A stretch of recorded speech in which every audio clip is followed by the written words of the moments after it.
nuestra ciudad, como seguramente en muchísimas otras, convivimos con conceptos o con nociones, con algunas afirmaciones que las damos como buenas de hecho, sin preguntarnos si es así o no. Estos conceptos, muchas veces transformados en certezas, definen la manera en la que vemos y entendemos la ciudad. Por eso proponemos interrogar esas cuestiones que parecen tan sólidas, esas certezas, ponerles pequeños signos de pregunta a cada una de esas afirmaciones. Poner a la ciudad en cuestión, en debate, volver a pensarla, pero no para buscar nuevas certezas, sino para analizarla sin estereotipos.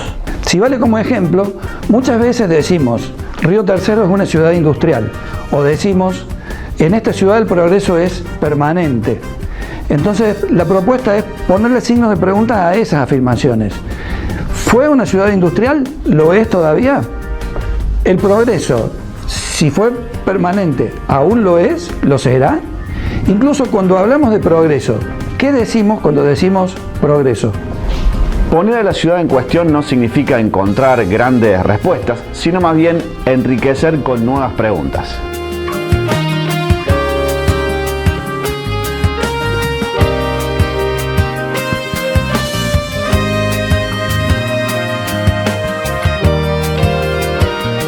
Bienvenidos a una nueva edición de esto que se llama La Ciudad en Cuestión, que se transmite por el canal de la cooperativa y también nos pueden estar viendo por nuestra edición en YouTube, que además queda allí reflejada a través del canal de Vileca Producciones, así que puede verla en la posteridad. Ya saludo a mi compañero Sergio Corauti, a quien le doy la bienvenida. Bueno, buenas noches, encantado de estar nuevamente acá y con una temática que nos parece interesante para abordar. Y desafiante, porque vamos a hablar de nuevos consumos en la juventud y no, porque también juventud es un término amplio, pero digo, nuevos consumos que van creciendo a partir de una actitud crítica de ciertas conductas. Exactamente. La alimentación es un ejemplo, pero hay más. Sí, porque cuando decimos consumos juveniles o consumo de los jóvenes, casi automáticamente desde una mirada de adultos, adultocéntrica digamos, lo pensamos en sentido negativo.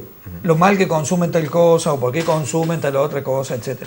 La mirada que hoy proponemos es un poquito distinta a esa, en el sentido de ver algunas opciones que hacen los jóvenes y que tienen que ver con miradas, podríamos decir, culturales o políticas distintas sobre ellos mismos y sobre el mundo.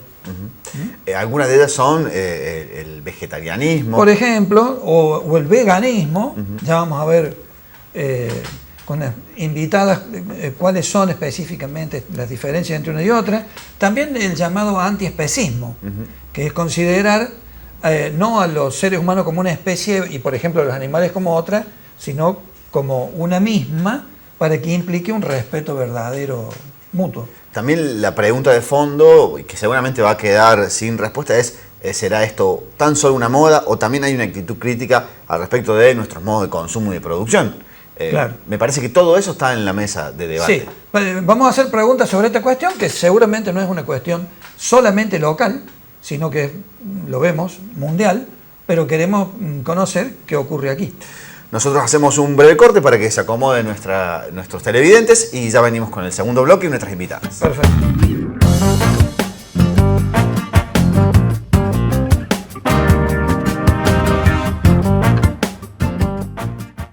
A 26 años del atentado, seguimos reclamando justicia y reparación histórica para la ciudad. La Universidad Nacional de Río Tercero es la reparación colectiva que necesitamos.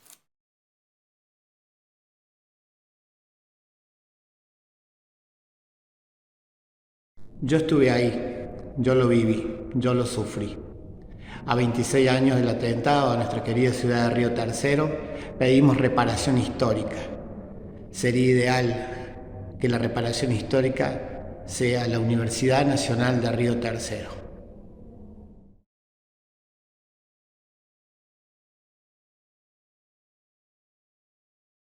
A 26 años del atentado, seguimos reclamando justicia y reparación histórica para la ciudad. La Universidad Nacional de Río Tercero es la reparación colectiva que solicitamos.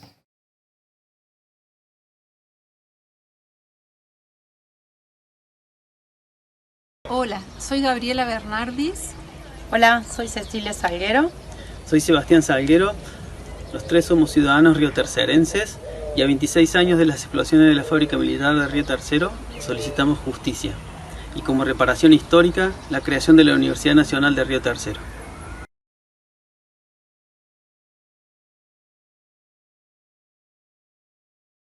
A 26 años de la voladura de fábrica militar Río Tercero, seguimos exigiendo memoria y reparación histórica.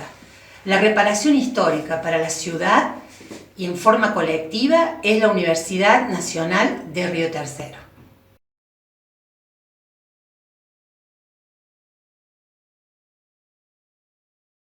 Pasaron ya 26 años del atentado y nuestro pueblo sigue reclamando por justicia y por una merecida reparación histórica para la ciudad.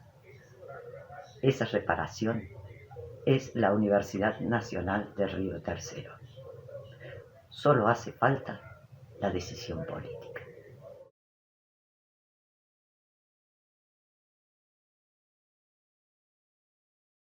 Hola, soy Pocho Brizuela, secretario de Derechos Humanos de la provincia de La Rioja. A 26 años del atentado, seguimos luchando y solicitando y reclamando justicia y reparación histórica para la ciudad. La Universidad Nacional de Río Tercero es la reparación colectiva que solicitamos.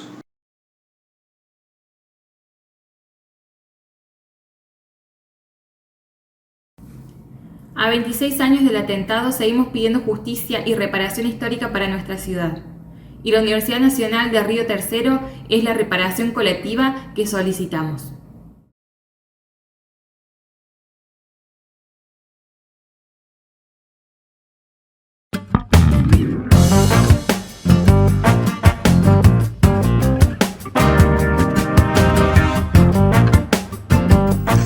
Y comenzamos este segundo bloque ya para debatir, para charlar, para generar preguntas con nuestras invitadas de hoy. Así que primero la saludo, Sergio. Viviana Jiménez, ella es psicóloga. Buenas tardes, bienvenida también. Psicoanalista. Psicoanalista. Así es. Y Marisa Tobal, que es nutricionista. Bueno, bienvenida. Muchas gracias.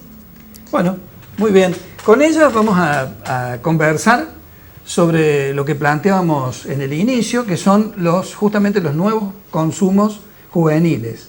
En diálogos de trabajo de producción estábamos interesados en abordar estas temáticas porque advertíamos, nos parecía a nosotros que no somos especialistas, sino simplemente curiosos del tema, que había algunas maneras de consumir, de elegir, algunas opciones que toman los jóvenes con respecto a una diversidad que más allá de que la mirada adultocéntrica suele ser negativa en cuanto a señalamientos de lo mal que eligen tal o cual cosa, nosotros hoy queremos proponer una mirada distinta para intentar advertir opciones o elecciones que hacen los jóvenes y que implican una mirada nueva, positiva, interesante, por lo menos para debatir, para escuchar, también para aprender.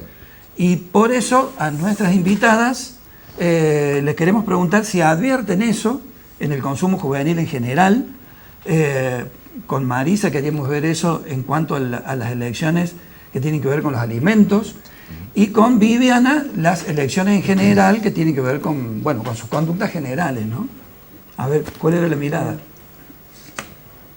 Bueno, en cuanto a la alimentación, es algo que ya es notorio y más con la difusión que se da por medio de todas estas nuevas maneras de comunicarse, que son las redes sociales. Ya hablar de veganismo, hablar de vegetarianismo, principalmente entre los jóvenes, no es una novedad, es algo que ya todos saben de qué se trata. Y muchos están a favor de esta manera de ver el acto del comer. Se ve mucho, o sea, desde adolescentes a jóvenes ya universitarios, que es algo que que está tomando cada vez más fuerza esta manera de comer que va más allá del comer. Porque cuando hablamos de veganismo vamos a abordar otras cuestiones que van más allá del plato. O sea, veganismo es más una postura política que tiene en cuenta muchos aspectos. O sea, tiene en cuenta lo que es el cuidado del medio ambiente, también tiene en cuenta la salud y el respeto por la vida de los animales. Vamos a encontrar dentro de personas que siguen esta manera de alimentarse o de vivir, porque el veganismo es una manera de vivir, es una forma de vivir más allá de la comida. Vamos a ver que, digamos, hay distintas motivaciones. Va a haber personas que tienen una motivación más centrada en lo que es la salud, el cuidado del cuerpo, o el cuidado de las otras especies, o el cuidado del medio ambiente. Ahí hay, interesante, digo que hay como, te iba a preguntar justamente las motivaciones, hay como 3 centrales que tienen que ver: salud, medio ambiente y también la forma de alimentación. ¿Cuál pesa más a la hora de definir? Y supongo, porque digo, uno cuando piensa, no sé, hace 20, 30 años, quien no comía carne, era mirado raro, o sea, era como un caso extraño. Sí. Aquí ya es como que las motivaciones son más, y hay justificaciones, incluso políticas, como decía. Incluso en los comedores o en los restaurantes era muy raro la opción vegana, que hoy es común. ¿Cuál de estas razones crees que pesa más hoy en día? Y está un poco dividido, o sea, hay razones que tienen más fundamento científico, tal vez, entonces es como que la parte seria de la ciencia las apoya. Por ejemplo, en cuestión de salud ya no hay duda, o sea, cada día salen estudios nuevos que avalan a una manera, no diría estrictamente vegetariana, que es la manera de denominar al vegano, la manera en que come el vegano. O sea, cuando hablamos de vegano, hablamos más allá de la comida, sino del origen de la ropa que usan o de la cosmética, un montón de otras aristas de la vida que van más allá de la comida. Un vegano a nivel alimentario, o sea, definiéndolo, sería un vegetariano estricto, o sea, que se alimenta solo de productos de origen vegetal. Después tenemos los vegetarianos, hay como el lobo lacto vegetariano que come lácteos y huevo, o el lobo vegetariano, o el lacto vegetariano. Hay también quienes se definen como flexitarianos, que significa que comen llevan un estilo de alimentación en el que el origen animal, llevan un estilo de alimentación en el que los alimentos de origen vegetal son los predominantes. Claro, bueno, ahí hay toda una materia de grises, y lo que está en el fondo parece ser una crítica al mismo sistema de producción de alimentos. Sí. Yo también recuerdo que por allá por los 90 se decía desde la salud, bueno, no comer carne es malo, hay nutrientes que sí o sí te aporta la carne. ¿Esto ha sido mito? ¿Cuál es la visión de ustedes, los nutricionistas, hoy alrededor de sacar, digamos, la carne animal del... Lo que el cuerpo necesita no es alimentos, sino nutrientes. Esos nutrientes los podemos obtener de muchas maneras. Sí está bueno de que la persona que tenga esta inquietud sea activa en el proceso de investigar, buscar, preguntar, buscar profesional. Si no entiendo, pregunto hasta que entiendo, me saco dudas, no quedarse con, digamos, sigo lo que hace determinado influencer que es vegano, por ejemplo, y quedarse ahí y no chequear cómo va con mi alimentación porque soy otra persona diferente. Entonces, pero desde el ámbito de la ciencia de la salud, se ha visto que una alimentación basada en plantas es más saludable que una alimentación que incluya mucho alimento de origen animal. Que las proteínas las podemos encontrar en origen animal y en alimentos de origen vegetal. Y que las proteínas de origen vegetal tienen algunos beneficios con la salud. Entonces se ha visto que deficiencia de hierro no vamos a encontrar si estamos llevando una alimentación vegetariana, estricta, ovo lacto, lo que sea, pero balanceada y adecuada a cada persona. A mí me ha llamado la atención, por ejemplo, saber que, desde mi ignorancia, ¿no?, en ese sentido, que jugadores de la NBA, que tienen una exigencia de altísimo rendimiento, muchos son veganos. ¿Sí? Sí, Lo hay que mucho. desmentiría que pueda tener algún déficit de algún tipo. Y también recordé una frase muy, muy conocida que es somos lo que comemos, pero también somos lo que pensamos. Y allí me voy a Viviana justamente para preguntar alrededor de estos nuevos consumos, cómo están atados también a argumentos y a formas de pensar. No es solo, hoy me levanté, se me ocurrió no comer más carne, digamos. Hay toda una argumentación y con una información que circula mucho más. Claro, sí. Yo pensaba por ahí que la alimentación tiene que ver con la satisfacción, básicamente. O sea, desde el psicoanálisis nosotros consideramos que, bueno, el sujeto, desde que es un sujeto hablante, atravesado por el lenguaje, ya su modo de comer y de alimentarse va a estar relacionado con eso, con su modo de pensar, con su modo de sentir, con su modo de satisfacerse. Entonces, por lo tanto, bueno, la elección de los alimentos también está atravesada por eso. Claro. Así que no sé si es esa la pregunta. Sí. Y notas que hay mucho más actitud crítica en los jóvenes de hoy a partir de toda esta información que va circulando. Yo por ahí creo que estos movimientos, como charlábamos antes del programa, tienen que ver, son movimientos de resistencia, o sea, de cierta rebeldía contra el sistema, como vos dijiste también hace un ratito, contra el modo que se viene dando de alimentación, el patriarcado, el machismo, el asado, hablábamos de ese tema, incluso de cómo se comía antes, cómo comía un sujeto en el siglo pasado y cómo hoy se permite en esto de la libertad, de lo globalizado.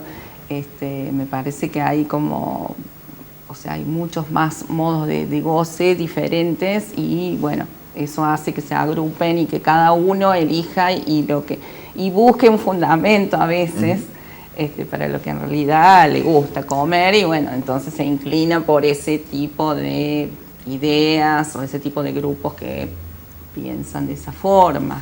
Y poder poner en discusión también un poco todo, cosas que uno pensaba hace unos años que no estaban en discusión, hoy sí, claro. Incluso el asado que es parte como de la identidad nacional, exactamente, que también lo podemos poner en discusión. Sí, y ese poner en discusión con respecto a la alimentación, a las rebeldías en general, como decía Viviana, está motorizado esencialmente por jóvenes. Eso es, digamos, un aspecto muy interesante de la época. Lo hemos visto en las luchas por el cambio climático, algunos jóvenes, muy jóvenes, ¿no? De 15 años, 12 años, 18 años, luchando por esas cosas, me parece que habla de un mundo, de una perspectiva del mundo que viene muy interesante. Incluso en el colectivo feminista, en lo que se llamó la Marea Verde, el núcleo de ese movimiento eran jóvenes. O son jóvenes, digamos, ¿no? Sí, así eso que, está muy bueno, me parece. Cuando vos me propusiste esta charla, digo, está bueno porque es hablar de lo positivo dentro de todo el caos que ha traído, bueno, las redes sociales, internet y toda la tecnociencia. De alguna manera el uso, a poder hacer un uso, esos jóvenes que pueden hacer un uso favorable para el lado de la salud, para el lado de cambios que son positivos para no solo para sí mismos, sino para su grupo donde vive, su contexto, para la sociedad, me parece que eso está buenísimo. Si te parece, Sergio, para entender un poquito más, digamos, qué es el veganismo y otros tipos y estilos de alimentación que se eligen hoy, tenemos un invitado de manera virtual, por eso es que vamos a ver a Franco Drube, él es médico de la ciudad de Córdoba, que nos explica estas cuestiones, así que lo vemos.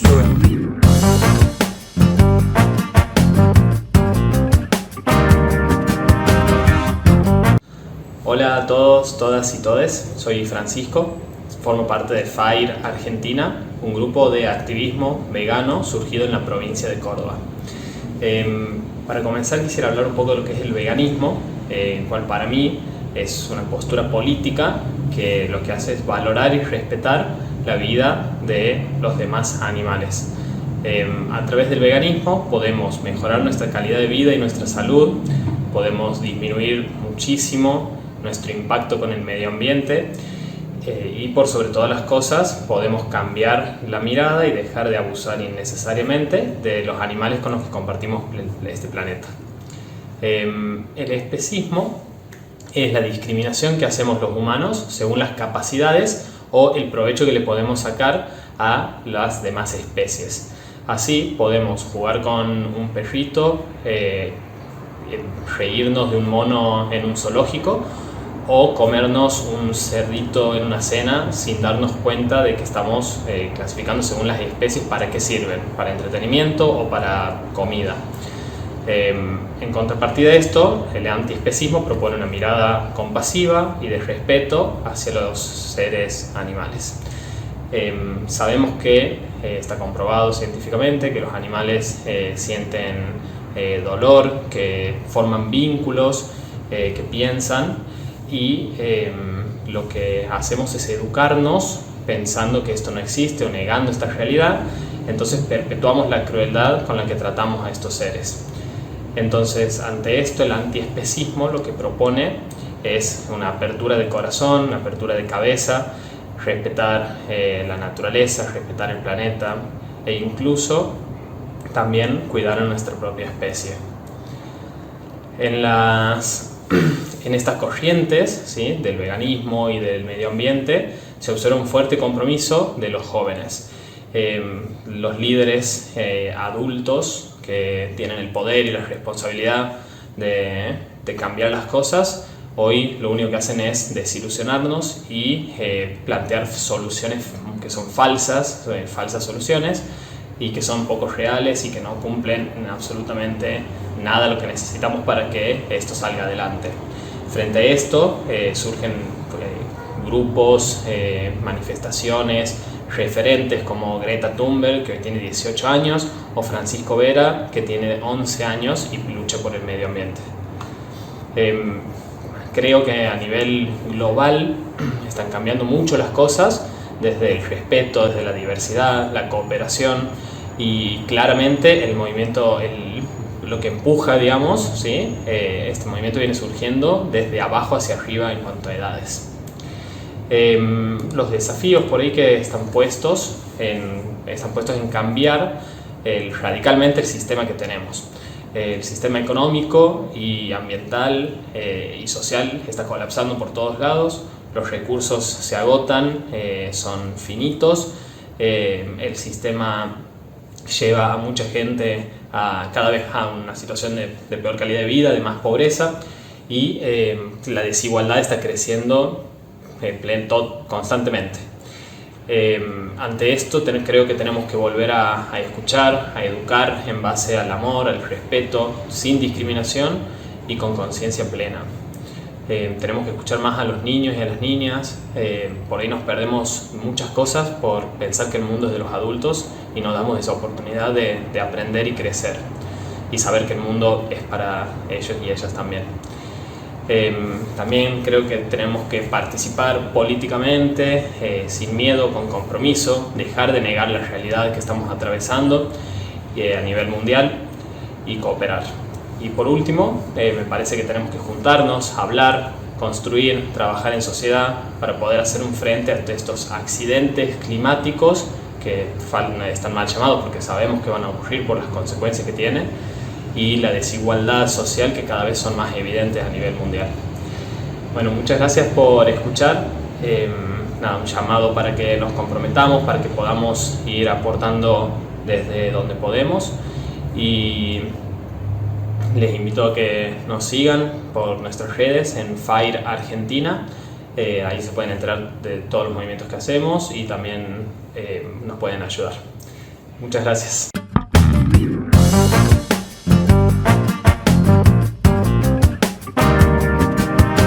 Escuchamos a Francisco Drube, a quien agradecemos porque nos aclaró allí el panorama de cómo uno define diferentes estilos de comer, y por eso yo quería preguntarle a nuestra invitada, a Marisa Tobal, al respecto de esto de las etiquetas, digamos.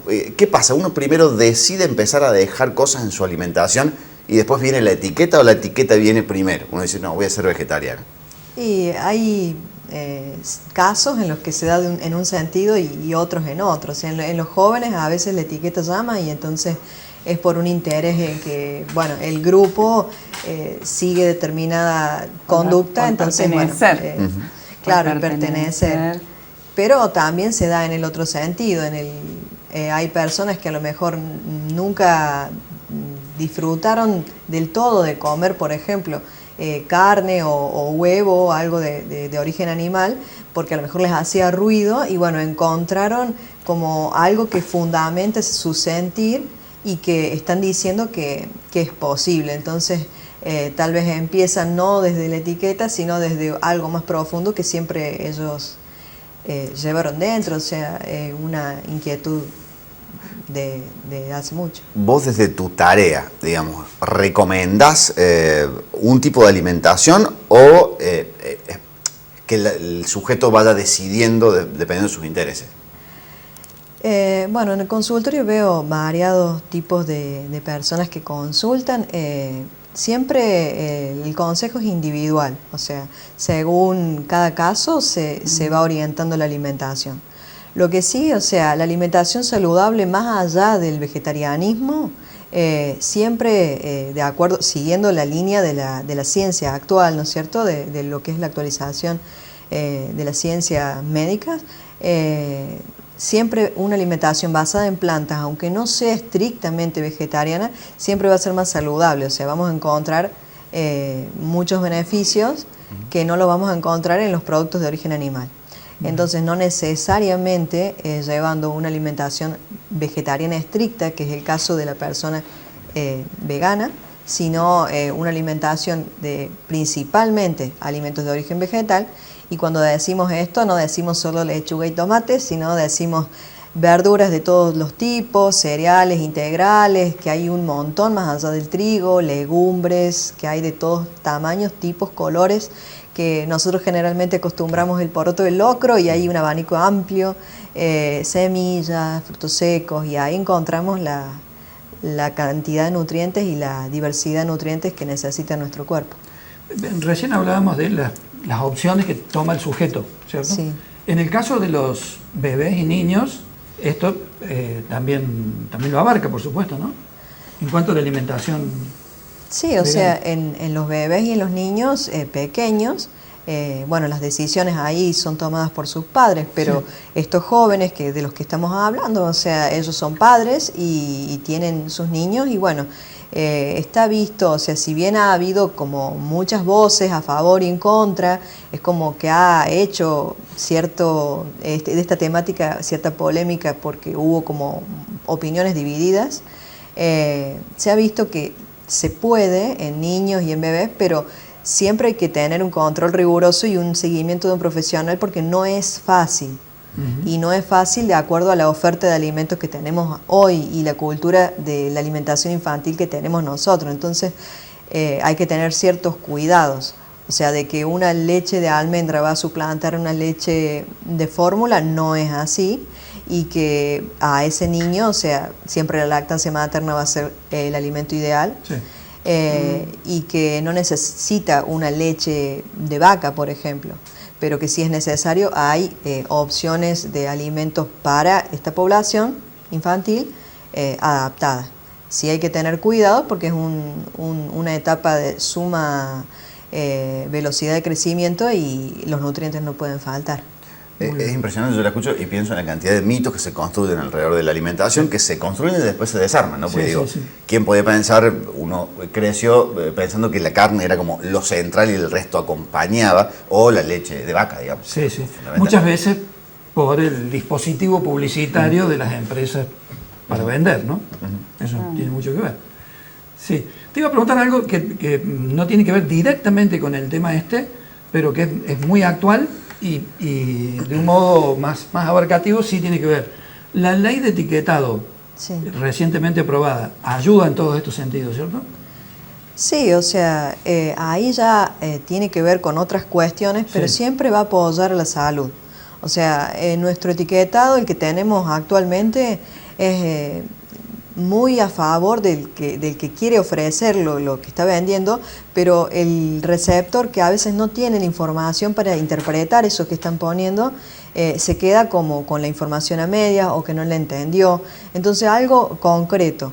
Hubo algunas voces en contra de esta ley de etiquetado, pero siempre el resultado, desde mi punto de vista profesional y teniendo en cuenta la experiencia de otros países, es que el resultado es bueno. O sea, en los países donde se ha aplicado ha habido, hay mejoras en algunos indicadores de salud de población.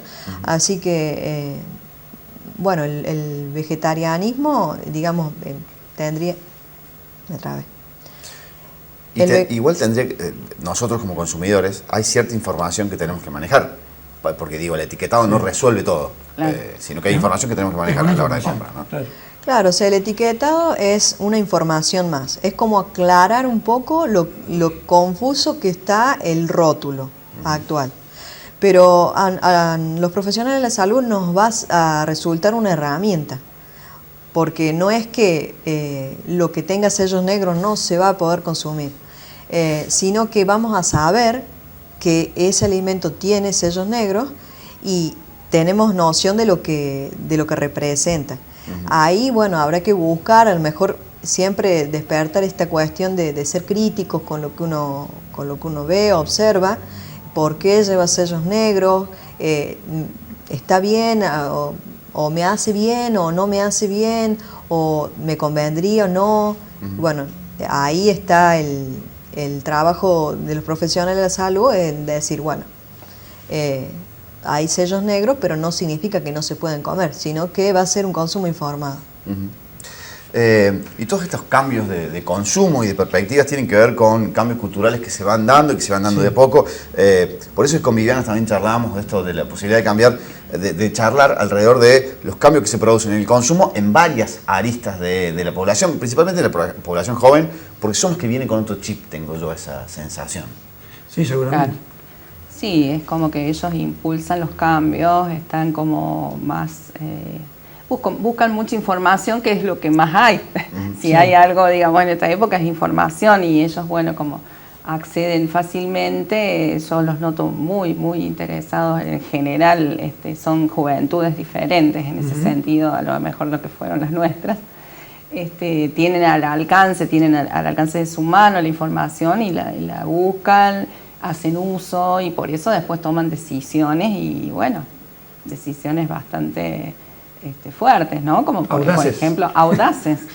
Como por ejemplo, bueno, elegir cambios en una alimentación, romper con estereotipos y con creencias familiares en relación a todo, ¿no es cierto? No solamente a la alimentación, sino a otras prácticas también. ¿Esa información la reciben más en las redes que en la escuela? ¿Puede ser? La que ellos buscan, la buscan más en redes. Bueno, la información, digamos que sí. Claro. Lo que brinda la escuela actualmente, lo que el docente sabe que está en su función, en su rol, es la transmisión de la formación y del uso, del uso de esa información, ¿no? De la búsqueda de fuentes fidedignas, de fuentes científicas, de fuentes adecuadas, y bueno, que hacen con eso. Sí. Hay también un nuevo consumo alrededor de la sexualidad. ¿Se puede llamar consumo también? Serían como dos preguntas juntas. En los jóvenes, ¿no? Claro. En realidad la palabra consumo a mí me parece que tiene que ver con el capitalismo, ¿no? Claro. En el sentido de que el concepto de mercancía. Se habla el concepto de mercancía, el intercambio, se compra, se vende, y es como que el capitalismo a todo lo convierte en consumo. Sí. Incluso pensaba, al sujeto mismo. Ya voy con el tema, pero al sujeto mismo, el sujeto mismo es un objeto también de compra y de venta. Pensaba en lo que decía Marisa en relación a estos movimientos vegetarianos, o bueno, el que del video, el que dijo el doctor del video, sí. ¿Cómo se llama? Antiespecismo, claro. Etcétera, como bueno, tienen que ver con cuestiones que por ahí son de minorías, que recién van apareciendo, pero como eso se van generando también para el vegetarianismo y el veganismo, productos, o sea, el mercado mismo me parece que va a querer interceptar esto y convertirlo justamente en mercancía y vender a grandes cantidades. O sea, prontamente esto va a ser también masificado, que es lo que la tendencia de la época y del mercado es eso, hacer todo, que todo el mundo consuma eso. Si hay algo ávido y veloz, es el mercado. Claro. Entonces, y un poco eso está pasando. Sí. Claro, se encuentran cada vez más productos en las góndolas, por ejemplo, de productos que ni imaginábamos. O sea, hay que tener cuidado también en eso, hay que leerlo a eso. Creo que la escuela en eso sí ayuda un poco a pesquisar eso, qué intención hay detrás de eso, lo que decía ella también, o sea, de los chicos, los jóvenes que están por ahí pensando en este momento, bueno, me hago vegano, ¿qué hago? ¿Para dónde arranco? Bueno, investigar primero eso, ver, y no solo la investigación, la información, sino qué hay detrás. Sí, y es tan difícil salir de ese circuito de consumo, cuando todo lo que está girado alrededor de nuestra vida, incluso y el deseo, digamos, incluso puesto hasta en la alimentación, el sistema lo transforma en consumo automáticamente. Exacto. Y con eso... respecto a los modos de entender el sexo, las relaciones sexuales, las relaciones de género, etcétera, etcétera, con la pandemia y la virtualidad, ¿han cambiado los modos juveniles? Sí, eso en relación a los consumos que hablamos, me parece que sí, que las prácticas, bueno, con la pandemia justamente se indicaba de no salir en el aislamiento, de tomar distancia, de no tener contacto con otro cuerpo, pasaba a ser el otro un extraño y un invasor, entonces de alguna manera se propiciaba... que se propicia la pandemia, el encuentro con el otro virtual, a través de la virtualidad, de las pantallas, por otros intermediarios. Por lo tanto, bueno, también no escapó el tema de las relaciones sexuales y demás, los encuentros a través de virtuales, ¿no es cierto? Eso se ha visto en el crecimiento sideral de la pornografía y el avance que ya venía trayendo, y con la pandemia más. O sea que ya la incorporación, digamos, de la virtualidad en la sexualidad es un hecho, digamos, no es esto que pasó de una cosa a la otra, pero sí que se incorporó como... Claro, se ha incorporado como un consumo. ¿Como un consumo, estrictamente? Como un consumo más, digamos, en esto que decimos, bueno,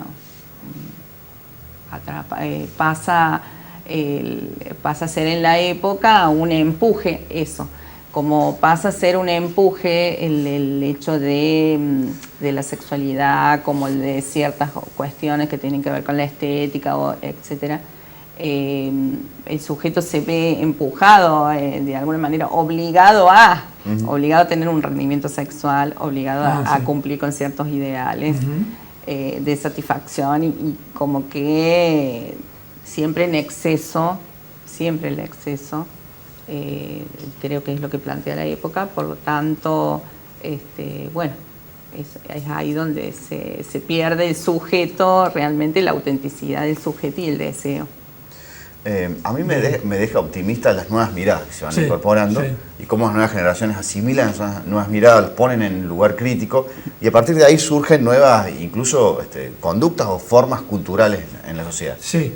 A mí también me produce optimismo eso, pero me parece que nuestras entrevistadas con mucha lucidez nos hicieron ver que también hay como una amenaza, que es el mercado que lee rápido y produce dispositivos para vender, ¿no? Es decir, para cooptar eso. Así que bueno, habrá que y aplastar al sujeto. Claro, Lo que quiere el mercado es eso, aplastar al sujeto y aplastar el amor, ya que usted señor, tocó el tema de la sexualidad. Creo que este empuje y esto que vengo diciendo de la sexualidad como consumo va exactamente en contra de lo que es el amor. Claro. De lo que es el amor, de lo que es el deseo, el encuentro con el otro, el lazo por el amor. El capitalismo va en contra. Me gustaría volver un segundito al tema de los consumos juveniles, incluso infantiles, en la alimentación, para ver si hay alguna mirada sobre de algunas experiencias que han hecho escuelas, sobre todo en los recreos, ¿no? Conocemos que hubo experiencias positivas, negativas, otras a medias, con respecto de implementar en los recreos una especie de mirada nutricionista, y no que los chicos corran a comprar golosinas en cada recreo. ¿Han podido ver algo sobre esa temática? Bueno, la educación alimentaria es, digamos, una materia pendiente desde humilde visión, pero que concuerda con lo que dicen otros profesionales. Que tal vez tiene que tener como más cabida, porque, a ver, los contenidos que siempre se vieron en la escuela son muy necesarios, pero hay conocimientos prácticos que dedique uno a lo que se dedique cuando sea mayor, lo va a necesitar, porque comer vamos a comer todos. Entonces, mínimamente aprender y tener como más tiempo para desarrollar estos temas. Estaría bueno. De todas maneras se está haciendo, o sea, la currícula ya incorpora estos temas. A lo mejor no en una duración o en una extensión, un análisis tal vez que sería el ideal, pero ya hay un abordaje. Y bueno, y se han visto estos programas, proyectos sobre los kioscos saludables, la vianda saludable, que antes era impensado. O sea, que en un kiosco de una escuela vendieran manzanas, por ejemplo. Claro. Y ahora se ha visto, y que los chicos generalmente no es como a lo mejor juzgar de que los chicos no van a comprar manzana tal vez desde un adulto, pero la verdad es que los chicos sí las eligen a la fruta. Y ahí la disputa fuerte, ¿no?, entre lo natural y el azúcar, que es como que de chiquito nos van criando y siendo grandes comiendo mucho azúcar, y es muy difícil esa disyuntiva, ¿no? Yo confieso como padre que yo veía a mis hijos tomar el yogur a la mañana, un vaso de yogur, y a mí me parecía que estaban alimentándose saludablemente. Y después escuché a nutricionistas que decían que es todo lo contrario, que lo que están tomando ahí es azúcar pura, y que las empresas venden el yogur, en realidad venden azúcar en el yogur, porque empezaron a vender menos leche. Así que yo dije, bueno, va a haber que aprender. Y volvemos a ese eje del consumo, de cómo el consumo va siendo más rápido a veces que nuestras propias necesidades. Exactamente. Agradecemos esta visita, Marisa, Viviana, al programa. Si les quedó algo más, por favor, adelante. Y nos veremos, si no, en la próxima. Hay muchísimo para hablar y es ¿no? muy difícil en un corto tiempo profundizar, pero en otra oportunidad no hay problema. Muy bien, muchísimas gracias. Aprendimos mucho. Gracias a ustedes. Nosotros cerramos este bloque y ya hacemos el cierre en un ratito. Perfecto.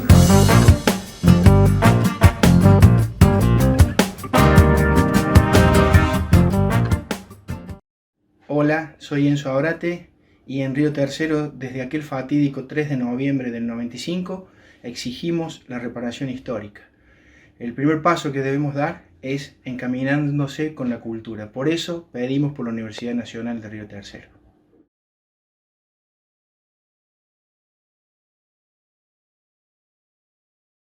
A 26 años del atentado, seguimos reclamando justicia y una reparación histórica para nuestra ciudad.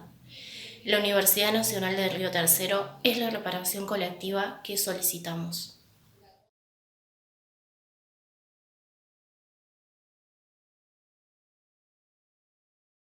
A 26 años de las explosiones, seguimos pidiendo justicia. Un perfecto acto de justicia y de reparación histórica sería la universidad pública en nuestra ciudad.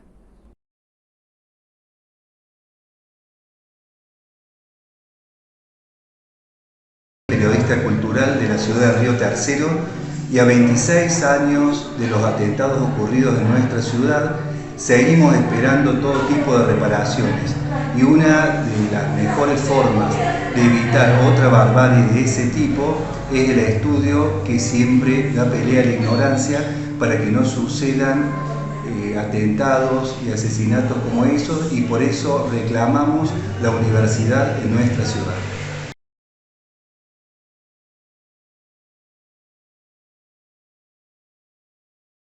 A 26 años del atentado, seguimos esperando justicia.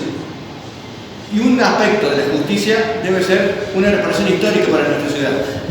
Y la reparación histórica no debe dejar de lado la creación de la Universidad Nacional de Río Tercero.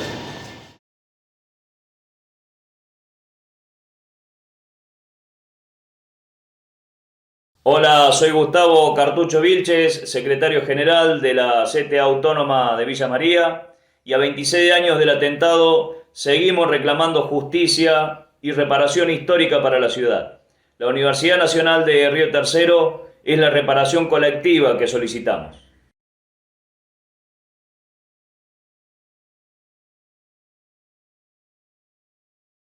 A 26 años del atentado, seguimos reclamando justicia y reparación histórica para la ciudad.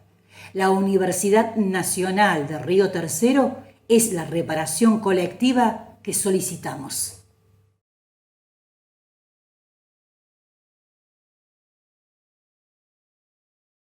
A 26 años del atentado en la ciudad de Río Tercero, esa comunidad reclama una reparación histórica. Creemos y estamos convencidos que la instalación de una universidad nacional puede ser uno de los caminos.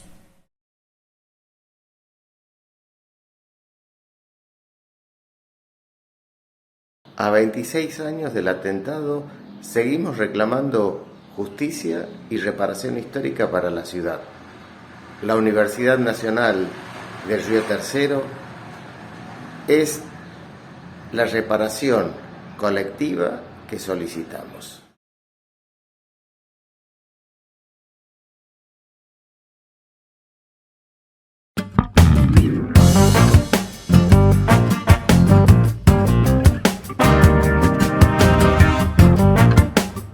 Y llegamos al cuarto bloque de La Ciudad en Cuestión, de esta emisión, en el que hablamos con nuestras invitadas al respecto de nuevos consumos. Llamamos nuevos consumos culturales, porque la alimentación también es una forma de cultura. Seguramente. Y qué interesante cómo aquello que alguna vez creíamos que era una verdad absoluta, por ejemplo, la carne como centro de nuestra nutrición, o la leche de vaca como centro de la nutrición de un bebé o de un chico niño, chiquito, sí. Resulta que no es tan así. Cosas que a veces creíamos y que después que el tiempo va haciendo el tiempo y la ciencia y el conocimiento y las cosas que se ponen en duda, ¿no? Sí, me parece que a través del despliegue teórico y práctico que hicieron nuestras entrevistadas, pudimos ver que de la ciencia se avanzó mucho en esos sentidos, se explica mucho en esos sentidos, y que eso va de la mano también con las nuevas posiciones, esta que queríamos bucear o rastrear, de los jóvenes con respecto a esos nuevos consumos. O sea que las dos cosas convergen y nos hacen ver, también nos hacen deconstruir muchos estigmas, muchos rótulos, muchas cosas que desde una mirada, tanto sea de los adultos como de los intereses de la producción comercial, se sostienen o se han querido sostener en el tiempo, ¿no? El programa de hoy se podría haber llamado El consumo en cuestión, más que la ciudad. Exactamente. Y por supuesto que nosotros saludamos a aquel poner en cuestión ciertas cosas que parecen como que no podrían estar en cuestión. Y que nos ayudan a hacer preguntas que abren los temas y no los cierran. Sergio, muchas gracias y hasta el próximo programa. Bueno, muchísimas gracias a todos. Esto ha sido todo por hoy. Otra emisión de La Ciudad en Cuestión. Sergio Colauti, mi compañero. Alexis Sorda es mi nombre. Hasta la próxima.